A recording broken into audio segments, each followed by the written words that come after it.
우리 세 번째는 남양초의 김효진 선생님이 오실 건데요. 네, 안녕하세요. 네, 선생님 마이크, 네, 안녕하세요. 들리시나요?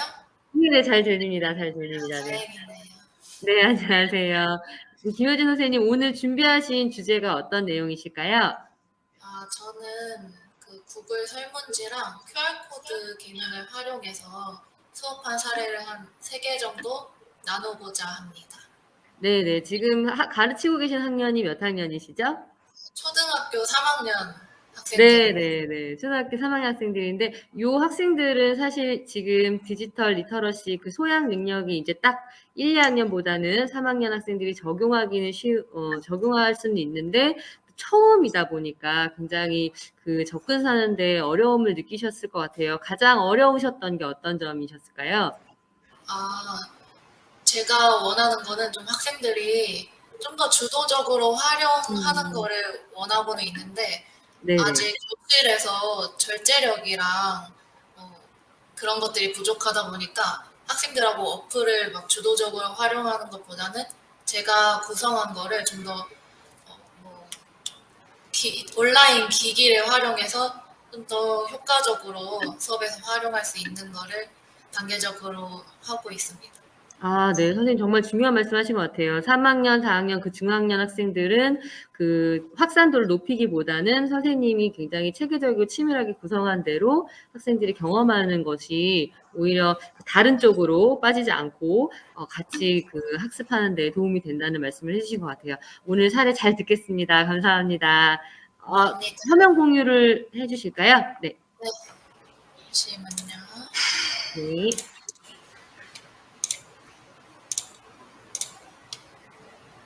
잘 보이시나요? 네네. 잘 보입니다. 네. 네. 다시 한번 인사드리겠습니다. 저는 남양초등학교에서 근무 중인 교사 김효진이고요.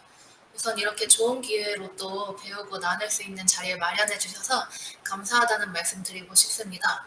저는 앞서 말씀드린 대로 구글 설문지랑 또 QR코드 공유 기능을 활용해서 수업의 사례를 나눔하고자 합니다. 우선 제가 구글 설문지를 수업에서 사용하게 된 장점들이 있는데요. 첫 번째로 우선 누구나 알고 있는 사이트이기 때문에 따로 공부하거나 따로 다운로드를 받지 않아도 누구나 접근할 수 있다는 점이었습니다. 실제로 학생들하고 사용했을 때도 와이파이 연결 부분만 좀 제외하면은 학생들이 쉽게 사용하고 매끄럽게 수업이 진행될 수 있었고요. 또 두 번째는 퀴즈를 낼 때 이미지와 동영상이 삽입이 가능하다는 점이었습니다. 학생들이 시각 자료가 있다 보니까 더 흥미를 갖기도 하고 학습적으로도 도움을 받을 수 있어서 좋았습니다. 그리고 세 번째로는 링크를 통해서 누구에게나 공유가 가능하다는 점인데 이게 교실에서만 할 수 있는 게 아니니까 하이클래스라든가 아니면은 구글 설문지를 문자로 전송을 하면서 가정하고도 연계해서 미션을 제공하기에도 괜찮았습니다. 또 네 번째로는 제가 굉장히 친구들 사이에서 유명한 그 컴맹이라고 하죠. 그런 사람인데요. 그런 저도 사용할 수 있을 정도로 사용법이 굉장히 간단하고요.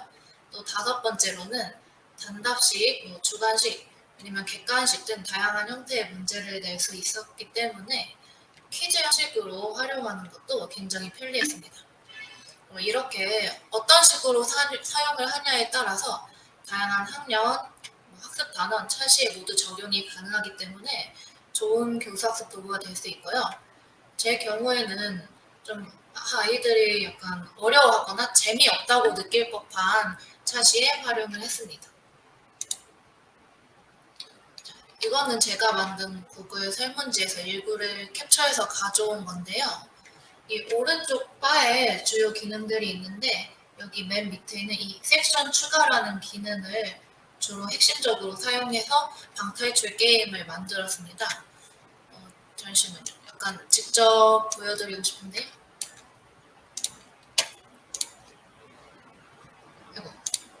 이렇게 내리면은 여기 있는 설문지에서 새로 만들기 누르고 이렇게 섹션을 추가하면요. 또 이렇게 제목 제목을 댈 수 있고 밑에 질문을 가져온다거나 예전에 만든 거 혹은 질문을 추가해서 이 부분마다 이제 이동을 하는 것이 답변에 따라 이동을 하는 것이 방탈출 게임의 가장 핵심적인 기능이라고 할 수 있는데요. 제가 수업에 어떻게 적용했는지 보여드리면서 좀 더 자세하게 설명드리겠습니다. 우선 제가 처음으로 이거를 시도했던 차시인데요. 바로 3학년 1학기 과학탐구단원의 추리와 의사소통 개념을 알고 이를 응용하는 것이었습니다. 학생들이 과학 시간에 배워야 할 기초 탐구 과정에 관찰, 측정, 예상, 분류, 추리, 의사소통이 있잖아요. 근데 교과서대로 수업을 하려다 보니까 아이들이 좀 어려워하기도 하고 재미없어 하는 것 같아서 머릿속으로 비상이다. 이 애들이 잘 배우고 있는 게 맞나? 하면서 방법을 찾았던 것 같아요. 그래서 제가 좋아하는 게 방탈출이다 보니까 학생들한테도 재밌지 않을까 해서 방탈출 퀴즈를 만들어 봤는데요.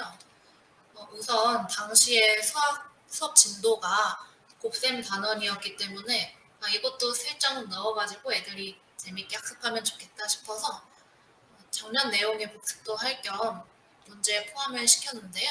그래서 도입 부분에서 곱셈 구구송을 같이 부르면서 학생들의 배경 지식을 자극했습니다. 그리고 학생들의 선 지식이 어느 정도인지 알기 위해서 추리하면 무엇이 떠오르니? 이렇게 물어봤는데요. 주로 애니메이션 그 코난 얘기를 많이 하더라고요. 학생들이 어떤 느낌인지는 알고는 있구나라고 생각을 하면서 수업을 했습니다. 또 전개에 들어가서는 그 추리를 통해서 대륙 이동설을 주장한 과학자 베게너 이야기를 통해서 추리란 게 이런 거구나, 과학적 의사소통은 이런 거구나 하고 개념을 알았고요. 또 추리와 의사소통을 잘하려면 그럼 우리가 어떻게 해야 하지? 이야기를 나눠보면서 그럼 실제로 우리가 해보자 해서 드디어 방탈출 퀴즈를 하게 됩니다.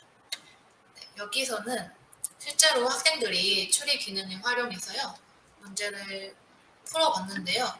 저는 따로 장소를 옮기거나 태블릿을 사용하지 않고 아이들이 가지고 있는 스마트폰을 활용하도록 하였는데 제 걱정과는 달리 어려운 점 없이 교실에서 잘 구현이 됐던 것 같습니다. 또 그리고 방탈출 퀴즈를 하면서 강조했던 게 혼자서만 하지 말고 짝하고 협동하고 내가 왜 이렇게 추리를 했는지 적절한 근거를 대도록 해서 과학적 의사소통을 꼭 경험할 수 있도록 강조를 했습니다.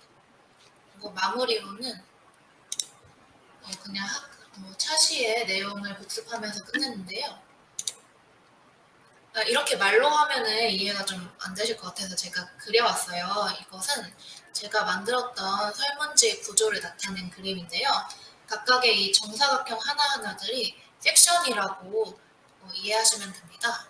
이 섹션은 기본적으로 제가 지금 세 문제를 낸다고 치면 여기 4개가 더 있죠. 그래서 문제 더하기 4의 개수를 기본적으로 만드시면 되는데요. 그 이유는 시작할 때 보여줄 섹션 그리고 마지막 결말 섹션하고 아이들이 문제를 풀다 보면 틀릴 수 있잖아요. 틀렸을 때 오답임을 알려주는 섹션 그리고 여기서 재도전을 할지 말지 결정을 할 수 있는데 재도전을 안 할 시에 그냥 설문지를 제출하고 끝낼 수 있도록 재도전을 하지 않을 시 보여주는 이 섹션까지 총 문제 수보다 4개가 더 필요합니다. 우선 시작 섹션에 필요한 거는 방탈출을 하게 되는 상황을 제시해야 되고요. 그리고 제가 학생들의 응답을 받아봤을 때 누가 어떻게 문제를 풀었는지 알아야 되잖아요. 그래서 학생들의 이름을 물어보는 주관식 질문이 필요합니다. 그리고 이 이후에는 제가 만든 문제들을 학생들이 순서대로 풀게 되는데요. 만약에 오답을 선택을 했다. 그럼 여기 탈락 섹션으로 넘어가게 설정해서 학생들의 재도전 여부를 예, 아니요로 결정하게 됩니다. 만약에 예를 결정한 학생은 다시 첫 번째 문제로 돌아가서 풀 수 있는 기회를 받게 되고요. 아니요를 설정한 학생들은 그냥 도전을 포기하게 되는데 제가 실제로 해본 결과 학생들이 이 끝이 궁금해서 재도전을 포기하는 학생들은 없더라고요. 이렇게 섹션을 구성하면은 이 섹션 사이에 이동하는 방법이 굉장히 중요한데요. 제가 수업에서 실제로 사용했던 그 설문지를 보여드리면서 간단하게만 알려드리려고 합니다. 응답이 나오거든요. 이 첫 번째 섹션은 아까 말씀드린 대로 왜 방탈출을 해야 하는지 이 상황이 나와 있고요. 저는 좀 약간 공부도 너무 어렵고 수업도 잘 못 따라가는 학생이 꿈을 꾸게 되는데 여기 섬에 갇혔다는 설정을 하면서 시작을 했습니다. 여기서 이렇게 학생들의 이름을 물어보게 되고요. 그 다음에 그 다음에 이 섹션 4로 넘어가게 되는데 그게 바로 첫 번째 문제입니다. 이 기능을 설정하기 위해서는 문제를 이렇게 누르고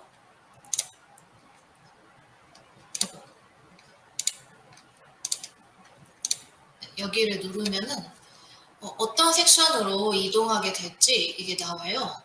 그래서 이거를 내가 원하는 섹션으로 이동하게 하면 원하는 장소로 이동할 수 있겠죠. 그래서 저는 첫 번째 장소로 설정해서 학생들의 이름을 입력하면 바로 이렇게 첫 번째 문제로 갈 수 있게 했습니다. 여기서부터는 아까는 주관식이어서 그냥 답을 입력하면 바로 원하는 섹션으로 이동하게 됐는데 이제는 정답과 오답으로 나눠서 섹션에 이동하게 할 수 있어요. 여기를 누르면은 답변을 기준으로 섹션 이동이라고 객관식 문제는 이렇게 나옵니다.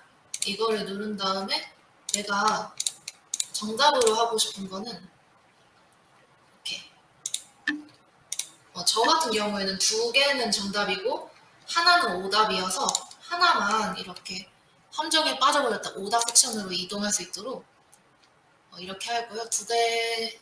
2개는 둘 중 아무거나 선택해도 다음 문제로 넘어갈 수 있게 이런 식으로 섹션을 설정하는 것이 방탈출의 핵심이라고 할 수 있습니다.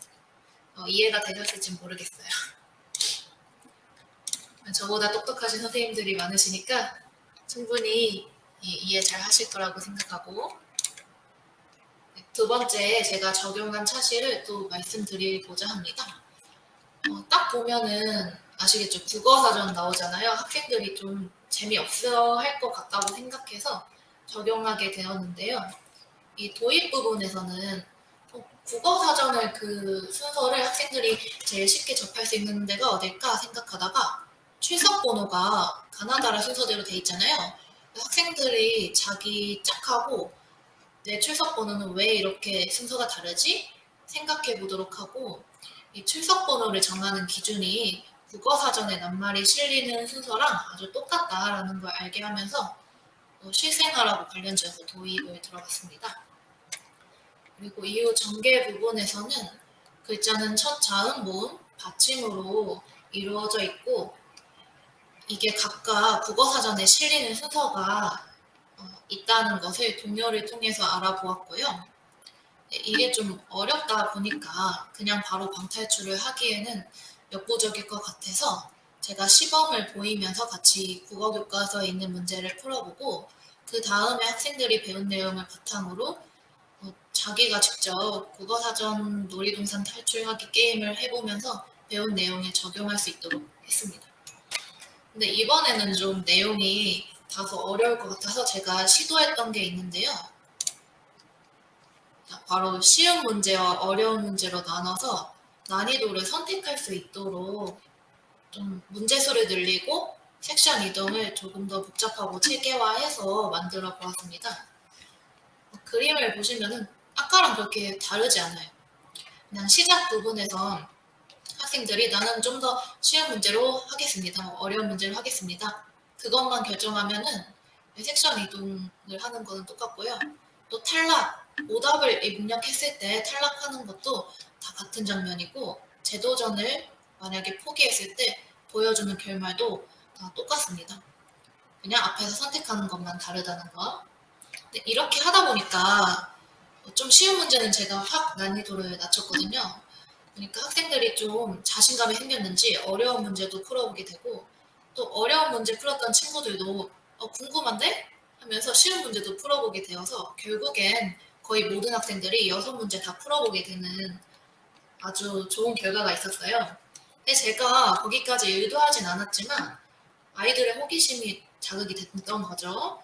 그래서 교과서 문제 풀 때는 적극적으로 참여하는 몇 명만 저랑 이제 말도 맞추고 열심히 참여를 했었는데, 이렇게 게임을 통해서 활동을 하니까 학생들 참여도도 높이고 자기주도적으로 학습 수준에 맞게 활동에 참여할 수 있는 장점이 있었습니다.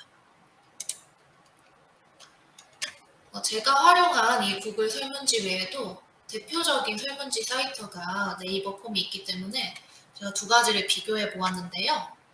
우선 구글 설문지는 이미지랑 동영상 둘 다 삽입이 가능한데 반해서 네이버 폼은 이미지는 삽입이 가능한데 제가 시도해보기로는 동영상은 삽입이 안 됐습니다. 아무래도 구글이다 보니까 유튜브랑 연동을 해서 유튜브에 있는 거를 검색을 해서 입력을 삽입도 할 수 있었고요. 그런 점이 학생들의 이해를 돕는데 흥미를 끌어올리는데 더 장점이라고 생각이 들었습니다. 그리고 두 번째로 구글 설문지에 섹션이 있다면 똑같은 걸로 네이버 폼에는 페이지라는 기능이 있는데요. 이 구글 설문지에서는 답변에 따라서 아까 재도전을 했던 것처럼 이전 섹션으로 이동이 가능했었는데, 네이버 폼은 이미 지나온 페이지로는 다시 이동할 수 없더라고요. 만약에 게임을 하려고 하는데 학생들한테 재도전 기회를 주고 싶다 하면 네이버 폼은 좀 적절하진 않은 도구가 아닐까라고 생각을 했습니다.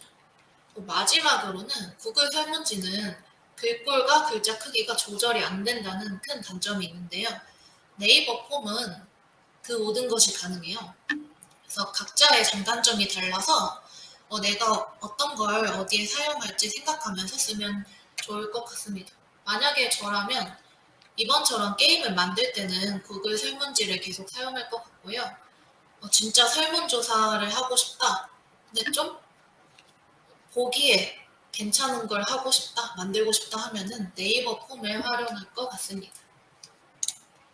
이렇게 잘 만든 설문지, 방탈출 게임을 아이들에게 공유를 해야 하잖아요.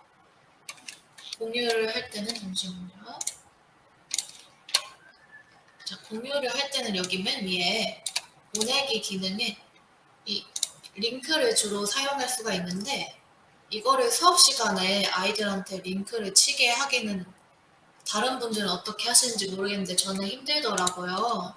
그래서 이 두 번째, 이 QR코드 기능을 활용해서 아이들에게 바로 접속할 수 있도록 했습니다.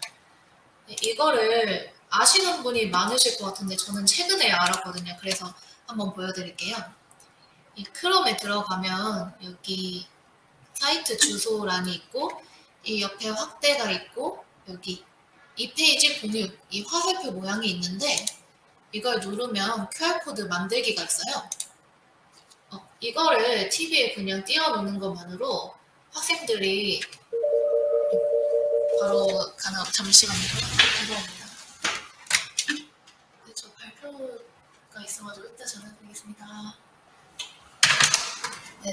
네, 괜찮습니다, 선생님. 괜찮습니다. 네. 이 QR코드를 그냥 TV에 틀어놓으면은 학생들이 카메라로 줌인을 해서 바로 앉은 자리에서 접속이 가능하고요. 근데 사실 제가 그렇게 말해주긴 했는데 이 다음 사진을 보시면 이렇게 그냥 제 자리에 다 나오기는 해요. 그래도 익숙해지면은 자기 앉은 자리에서도 이렇게 사이트 접속이 가능하다는 점. 별거 아닌 것 같지만 저는 이게 굉장히 새롭고 아주 편리하다고 느꼈기 때문에 이 기능을 활용해서 또 수업한 사례를 하나 공유하려고 하는데요. 자, 이것은 바로 3학년 1학기에 우리가 만드는 도덕 수업, 여기서도 활용할 수 있고, 또 국어 7단원, 아까 국어 사전에 대한 단원이라고 말씀드렸잖아요. 여기서도 활용할 수 있는 바로 가치사전 만들기 활동입니다. 학생들하고 국어 사전에 대해서 열심히 배웠는데 사실 요즘 학생들 책을 펴놓고 국어 사전으로 많이 보진 않잖아요. 그래서 자주 사용하는 인터넷 사전을 어떻게 활용하는지 좀 수업에서도 같이 활용하면은 학생들이 더 친숙하게 접하고 익숙하게 활용할 수 있겠다라고 생각을 해서 인터넷 국어 사전을 활용한 수업을 구상을 했는데, 근데 기왕이면 학생들이 좋은 말들로 좀 사전을 접하면 좋잖아요. 그러니까 가치 사전 만들기라는 수업을 생각을 했습니다. 네, 도입에서는 저희 반에 사진을 제가 넣을 걸 그랬네요. 넣진 않았는데, 미술 시간에 반 꾸미기 활동으로 내가 지키고 싶은 가치를 하나 써 넣은 줄줄이 기차를 만든 게 있어요. 같이 그걸 보면서 내가 학기 초에는 어떤 가치를 지키려고 했고 지금도 잘 지키고 있는지 얘기를 나눠보았고요. 내가 그럼 스스로 남이 시키지 않아도 스스로 가치를 지키는 게 왜 중요할까에 대해서 얘기를 나누면서 수업을 시작을 했습니다. 근데 이제 가치 용어가 좀 어렵다 보니까 학생들이 혼자 각자 생각하기는 어렵잖아요. 그래서 다 같이 브레인스토밍을 통해서 우리가 지켜야 할 가치에는 어떤 것들이 있을까 하면서 이야기를 나누고 그 후에 나만의 가치 사전 만들기를 진행했는데요. 근데 행복이나 평화, 양보 이런 가치를 나타내는 말들의 한자어가 많고 아이들이 제가 정확한 뜻을 이해하고 있는지 물어보면은 그냥 느낌으로 알고 있고 뜻은 모르는 경우가 많더라고요. 그래서 QR코드를 활용해서 국어사전에서 사전적 의미를 알 수 있도록 연결되게 활동지를 구성을 했습니다. 이건 제가 사용했던 활동지인데요. 왼쪽에 있는 건 라벨지인데 여기 이렇게 다양한 가치들의 이름이 적혀 있고 옆에는 그 국어사전의 사전적 의미가 연결된 QR코드를 이렇게 하나하나 입력을 했어요. 학생들한테 이 라벨을 먼저 나눠주고 여기서 내가 하나하나 같이 읽어보는데 뜻을 모르는 게 있으면 내 스마트폰을 이용해서 국어사전에서 뜻을 한번 확인해 보라고 이야기를 했습니다. 그리고 다 뜻을 알게 되면은 그 중에 마음에 드는 것, 내가 이거는 우리 1년 동안 지내면서 꼭 이 가치는 간직하고 싶다.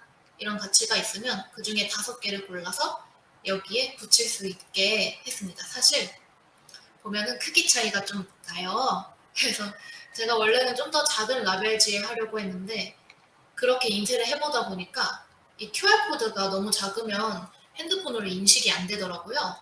라벨지를 크게 하다 보니 이 부분은 다 가려져 버렸는데 그래도 학생들이 되게 재밌어하면서 활동을 잘 했습니다.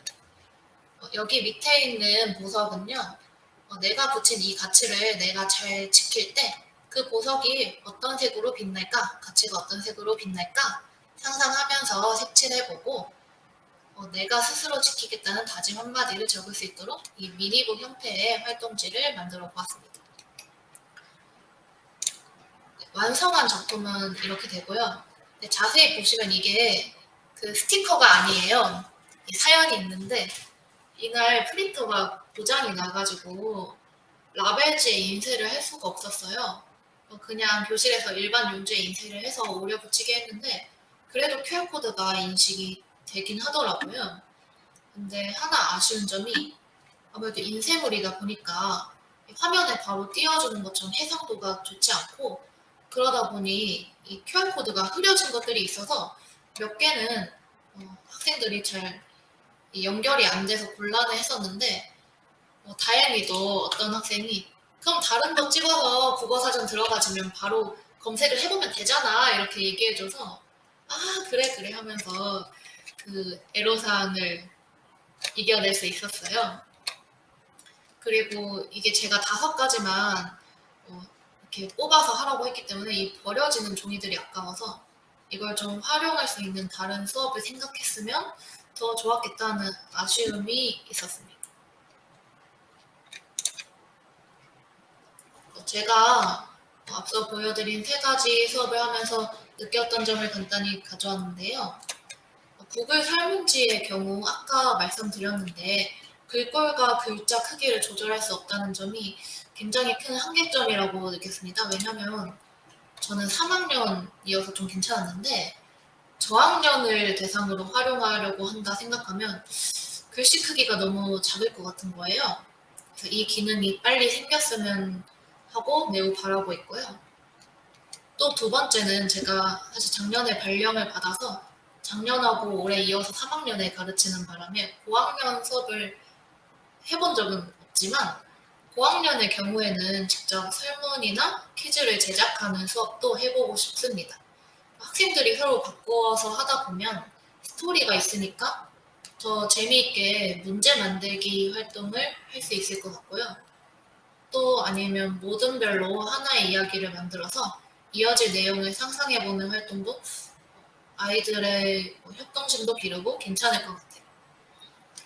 또 세 번째로는 사실 저는 에듀테크라고 하면은 좀 엄청난 툴이 필요하거나 기술이 필요하지 않을까 하고 생각을 했는데 제가 엄청난 어플을 사용한다거나 이거는 혁명이다 이런 걸 사용한 건 아니지만 이렇게 소소한 실천으로도 수업의 질을 향상시키고 아이들의 흥미를 끌어올릴 수 있구나 하고 느꼈고요. 앞으로도 다양한 에듀테크에 관심을 가져야겠다고 생각했습니다. 네, 시간이 많이 남았는데요. 저의 나눔은 여기까지고요. 들어주신 분들 모두 감사합니다. 네, 감사합니다. 선생님 너무 소소한 팁들을 실제적인 어려움들을 말씀해 주셔서 오히려 선생님들께 많이 도움이 되셨을 것 같은데요. 특별히 선생님께서 아이들이 수업 시간 그냥 교실 수업에서는 여러 명이 참여하지 않지만 많은 아이들이 다 같이 주도적으로 참여할 수 있었으면 하는 의미에서 그 도구를 사용하셨다는 것이 가장 큰 장점이신 것 같아요. 제가 또 한 가지 여쭤보고 선생님 보내드리려고 하는데요. 이렇게 3학년 학생들이 접근성이 아주 쉽게 그렇게 에듀테크를 활용하게끔 도움을 주셨는데 그 3학년 학생들이 그 태블릿을 활용하면서 또는 스마트폰이나 이런 걸 활용하면서 조금 기반을 다져야 된다고 해야 될까요? 소양을 다져야 된다고 해야 될까요? 이런 부분이 어떤 부분이 있으셨을까요? 제 생각에 학생들이 구글이다 보니까 바로 검색할 수 있는 그런 환경이 너무 유혹이 많아요. 그래서 학생들이 스스로 이제 3학년이면은 규칙을 세울 수 있잖아요. 그렇죠. 태블릿이나 스마트폰 활용하는 수업하기 전에 교사가 하지 말라고 잔소리하기보다 우리가 어떻게 하면 이거는 노는 게 아니고 수업이니까 집중할 수 있을까 얘기도 나누고 직접 규칙을 세워서 지켜나갈 수 있도록 하면 좀 더 학생들의 자제력을 기를 수 있고 좀 민주 시민으로서의 자질도 규칙이라는 측면에서 지킬 수 있지 않을까 하고 생각합니다. 네, 너무 좋은 말씀이십니다. 특히 그 방탈출 게임, 저희가 김정식, 실제로 만드셨던 김정식 수석님도 예전에 한번 제가 연수를 부탁드려서 강의를 해주셨는데 굉장히 흐뭇해 하실 것 같아요. 이걸 또 잘 활용하신 걸 보고. 네, 앞으로도 좋은 사례 많이 나눠주시길 부탁드리면서 우리 선생님 보내드리겠습니다. 감사합니다. 네, 감사합니다. 체계적으로 3학년 학생들에게 쉽고 또 선생님이 필요한 부분만 적극적으로 에듀테크를 활용해서 학생들의 활동을 촉진하셨던 좋은 사례들을 봤습니다.